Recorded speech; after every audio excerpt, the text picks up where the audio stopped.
Hello, എല്ലാവരും സുഖമായിട്ടിരിക്കണമെന്ന് വിശ്വസിക്കുന്നു. അപ്പോൾ ഇന്നത്തെ വീഡിയോയിൽ കാണിക്കുന്നത് ഈ 2 സാറ്റിൻ റിബൺ വെച്ചിട്ട് ബ്യൂട്ടിഫുൾ ആയിട്ടുള്ള 2 ഹെയർ ബോസിൻ്റെ വീഡിയോ ആണ് ചെയ്യുന്നത്.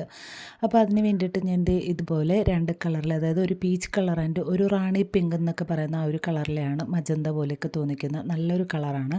2 സാറ്റിൻ റിബണാണ് ഞാൻ എടുത്തിട്ടുള്ളത്. പിന്നെ ആദ്യത്തെ ബോ ഉണ്ടാക്കുന്നതിന് വേണ്ടിയിട്ട് ഞാൻ ഇതുപോലെ റോസസ് ആണ് ഉണ്ടാക്കിയിരിക്കുന്നത്. 2 കളറും കൂടെ മിക്സ് ചെയ്ത് കുറച്ച് റോസസ് ഉണ്ടാക്കിയിട്ടുണ്ട്. അപ്പോൾ ഞാനത് പ്രത്യേകിച്ച് എടുത്ത് കാണിക്കുന്നില്ല, കാരണം എല്ലാവർക്കും അറിയാവുന്ന കാര്യമാണ് ഇങ്ങനത്തെ റോസസ് ഉണ്ടാക്കുന്നത്. പിന്നെ ഞാൻ ലീവ്സിന് വേണ്ടിയിട്ട് സാരിയുടെ മെറ്റീരിയലിൽ നിന്ന് കുറച്ച് ഇതുപോലെ കട്ട് ചെയ്ത് അതിൻ്റെ അരികൊക്കെ വെട്ടിക്കളഞ്ഞിട്ട് ഇതുപോലെ ഉരുക്കിയെടുത്ത് ലീവ്സും ഉണ്ടാക്കിയിട്ടുണ്ട്. ഇനി ഈ ലീഫും ആ ഒരു റോസിൻ്റെ ഫ്ലവറും പിന്നെ കുറച്ച് ബീഡും കൂടെ ഞാൻ ഉപയോഗിക്കുന്നുണ്ട്. വൈറ്റ് ബീഡാണ് ഉപയോഗിക്കുന്നത്. ഇത് ഒരു ഓഫ് വൈറ്റ് കളർ ബീഡാണ്. ഈ ഒരു ഇതുമായിട്ട് മാച്ചായി പോകുന്ന രീതിയിലാണ് ഞാൻ ചെയ്യുന്നത്. വളരെ സിമ്പിളായിട്ടാണ് ചെയ്തിരിക്കുന്നത്.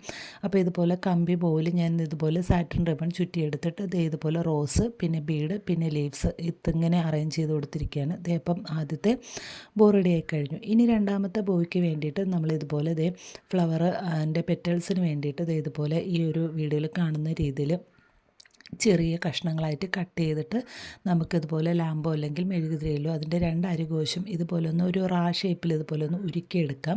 എന്നിട്ട് അതിൻ്റെ തുമ്പൊക്കെ നൂല് പൊന്തി നിൽക്കുന്ന ഭാഗമൊക്കെ ഇതുപോലെ ഒന്ന് ഉരുക്കിയെടുത്തിട്ട് ഇതെല്ലാം റെഡിയായി കഴിഞ്ഞു. ഇതുപോലെ ഞാൻ 2 കളേഴ്സിൽ നിന്നും കുറച്ചധികം പെറ്റൽസ് ഉണ്ടാക്കിയെടുത്തിട്ടുണ്ട്. ഇനി സൂചിയിൽ നൂല് കോർത്തിട്ട് നമ്മളിത് ഇതുപോലെ ഒന്നിൻ്റെ അടുത്ത് ഒന്നായിട്ട് ഇതുപോലെ ഒരു കളർ, അതായത് മിക്സ് ചെയ്താണ് നമ്മൾ ഈ ഒരു ഫ്ലവർ അറേഞ്ച് ചെയ്യുന്നത്. അപ്പം 4 എണ്ണമാണ് ആദ്യത്തെ ഒരു ഇതായിട്ട് ഒരു ഫ്ലവർ ഉണ്ടാക്കാൻ വേണ്ടിയിട്ട് കോർത്ത് കൊടുക്കുന്നത്. എന്നിട്ട് നമ്മൾ അതൊന്ന് വലിച്ച് കെട്ടിയിട്ട് അതിൻ്റെ അടിഭാഗത്ത് ഗ്യാപ്പ് വരുന്നതിനനുസരിച്ചിട്ട് നമ്മൾ ഈ ലീവ്സ് ഇതുപോലെ തയ്ച്ചു കൊടുക്കുകയാണ് ചെയ്യുന്നത്. നിങ്ങൾക്ക് വേണമെങ്കിൽ ഒട്ടിച്ചും വയ്ക്കും.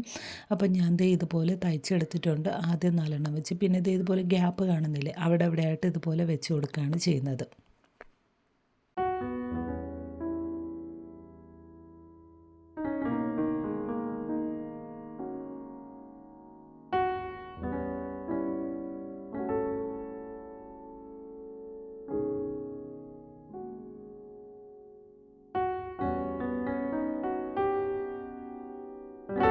ഫ്ലവർ നമ്മൾ ഉണ്ടാക്കിയെടുത്തു. അതിൻ്റെ നടുഭാഗത്തായിട്ട് വൈറ്റ് ബീഡും കൂടെ ഇതുപോലെ വെച്ച് കൊടുക്കുന്നുണ്ട്. അപ്പം അത് ഞാൻ എല്ലാം ഫ്ലവേഴ്സ് എല്ലാം അറേഞ്ച് ചെയ്ത് കഴിഞ്ഞു. ഇനി നമ്മൾ ബോയിൽ ഇത് സെറ്റ് ചെയ്യുകയാണ് ചെയ്യുന്നത്. അപ്പം ഞാൻ കുറേ അധികം ഫ്ലവേഴ്സ് ഉണ്ടാക്കിയെടുത്തിട്ടുണ്ട്.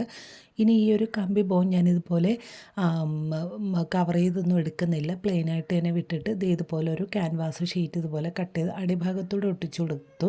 അത് കഴിഞ്ഞ് മുകൾ ഭാഗത്തും കൂടെ ഒട്ടിച്ചെടുക്കുന്നുണ്ട്. ഫ്ലവേഴ്സ് എല്ലാം നമ്മൾ ആ ഒരു ക്യാൻവാസ് ഷീറ്റിലോട്ട് അറേഞ്ച് ചെയ്ത് കൊടുക്കുക മാത്രം ചെയ്താൽ മതി. പിന്നെ ഞാൻ അതിൻ്റെ ഗ്യാപ്പൊക്കെ വരുന്ന സൈഡിൽ ഈ 2 കളറിലെ സാറ്റിൻ റിബൺ കൂടെ വെച്ചിട്ട് ചെറിയ മുട്ടുകൾ ഉണ്ടാക്കുന്നുണ്ട്. അതും കൂടെ വെച്ച് കൊടുക്കാം നമുക്ക്. അപ്പം ആ ഒരു ഗ്യാപ്പൊക്കെ ഫില്ലായി വരും. ഞാനപ്പം ഇതുപോലെ ഉണ്ടാക്കിയെടുക്കുകയാണ് അതേ രീതിയിൽ തന്നെ, അതായത് നമ്മൾ പെറ്റൽസ് ഉണ്ടാക്കുന്ന രീതിയിൽ അതേ വലിപ്പത്തിലാണ് ഞാൻ കട്ട് ചെയ്തെടുത്തിരിക്കുന്നത് സാറ്റിൻ റിബൺ. എന്നിട്ട് ഇതുപോലെ മടക്കിയിട്ട് ഈ വീഡിയോയിൽ കാണിക്കുന്ന രീതിയിൽ കോർത്തെടുക്കുകയാണ് ചെയ്യുന്നത്. ഇതും നമ്മളിതുപോലെ ആ ലീവ്സും ഞാനിതുപോലെ സാറ്റിൻ റിബൺ വെച്ചിട്ട് തന്നെയാണ് ഉണ്ടാക്കിയിരിക്കുന്നത്. അതും കൂടെ ഒട്ടിച്ചെടുത്ത് കഴിഞ്ഞാൽ മുട്ടും റെഡിയായി കഴിഞ്ഞു. ഇത് നമ്മൾ ഗ്യാപ്പുള്ള ആ ബോയിൽ ഫ്ലവേഴ്സ് അറേഞ്ച് ചെയ്യുന്നതിൻ്റെ ഇടയിൽ ചെറിയ ചെറിയ ഗ്യാപ്പ് വരില്ലേ, അവിടെയാണ് അറേഞ്ച് ചെയ്ത് കൊടുക്കുന്നത്.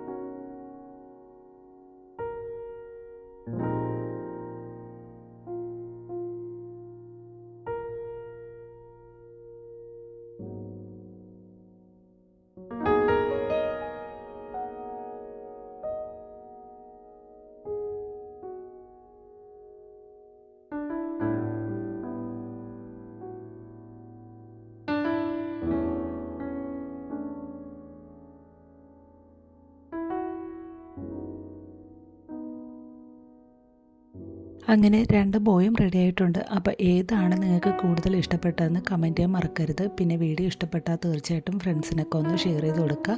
സിമ്പിളായിട്ട് ചെയ്തിരിക്കുന്ന ഈ ഒരു ഹെയർ ബോസ് നിങ്ങൾക്ക് ഇഷ്ടപ്പെട്ടാൽ ട്രൈ ചെയ്തിട്ട് കമൻറ്റ് ചെയ്യാൻ മറക്കരുത്. അപ്പം പുതിയതായിട്ട് ആരെങ്കിലുമൊക്കെ ചാനൽ കാണുകയാണെന്നുണ്ടെങ്കിൽ പ്ലീസ് ഒന്ന് സബ്സ്ക്രൈബും കൂടെ ചെയ്ത് സപ്പോർട്ട് ചെയ്യണം. അപ്പോൾ ഇതുപോലുള്ള നല്ല നല്ല വീഡിയോസായിട്ട് വീണ്ടും കാണാം. അപ്പോൾ ഇന്നത്തെ വീഡിയോ എന്തായാലും ഇത്രയേ ഉള്ളൂ. താങ്ക്